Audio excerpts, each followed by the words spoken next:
राम राम भाई मेरे सभी दोस्तों को। देखिए एनडीए में आया हुआ कितना शानदार कितना बढ़िया क्वेश्चन है आपके सामने, जिसमें a minus B B minus C और c माइनस ए की वैल्यू 2 दी हुई है और a b c की वैल्यू जो है वो 6 दी हुई है और इसका डिटरमिनेंट के बारे में आपसे पूछा हुआ है। ये प्रीवियस ईयर एनडीए में आया हुआ है।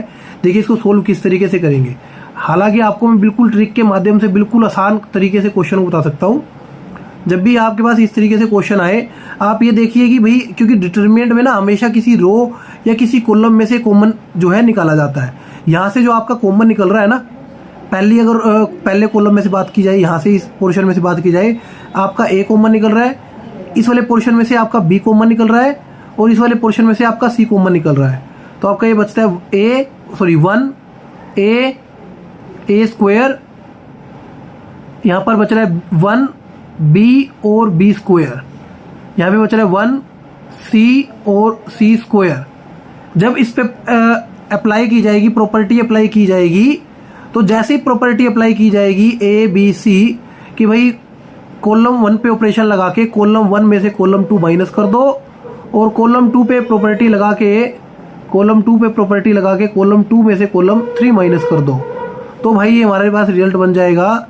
ये हमारे पास रिजल्ट बन के तैयार होगा 0 0 0 a minus B A square minus B square B minus C B square minus C square C square. ठीक है, इसके बाद में देखिए भाई ए बी सी बाहर पड़ा है 0, ये हो गया a minus B, A square minus B square क्या होता है a minus B A plus B, यहाँ पर है 0 b माइनस सी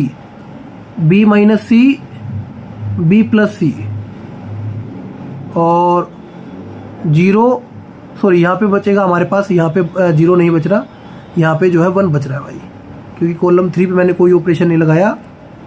तो ये हो गया हमारे पास 1 सी स्क्वायर।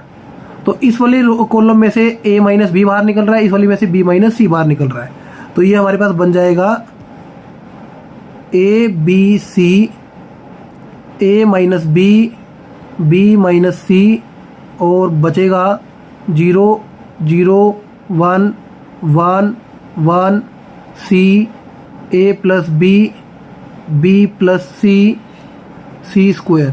जैसे ही इसका डिटरमिनेंट किया जाएगा, डिटरमिनेंट करने के बाद जो हमारे पास आंसर बनेगा, देखिए जैसे ही डिटरमिनेंट करेंगे 1 को बाहर रख के इन दोनों की क्रॉस मल्टीप्लाई, क्योंकि 0 बाहर रखने का कोई बेनिफिट नहीं है डिटरमिनेंट में, इसको बाहर रखने का कोई बेनिफिट नहीं है, वो 0 बनेगा। A B C A minus B minus C cross multiply, ये हो गया हमारे पास B plus C minus A minus B, तो मेरे भाई इससे कैंसिल आउट हो गया। A B C A minus B minus C और सी माइनस ए। अब डायरेक्ट इसका रिजल्ट और इसका रिजल्ट आपके सामने है और वो रिजल्ट है हमारे सामने, ये रहा भाई क्वेश्चन के अंदर। इसकी वैल्यू 2 है, इसकी वैल्यू जो है वो 2 दी हुई है, इसकी वैल्यू 2 दी हुई है और इसकी वैल्यू 6 दी हुई है, यानी हमारे पास आ गया 12 आंसर। ठीक है, आप इसको शॉर्ट फॉर्म में भी मैं बता देता हूँ, ये पूरी एक्सप्लेनेशन थी।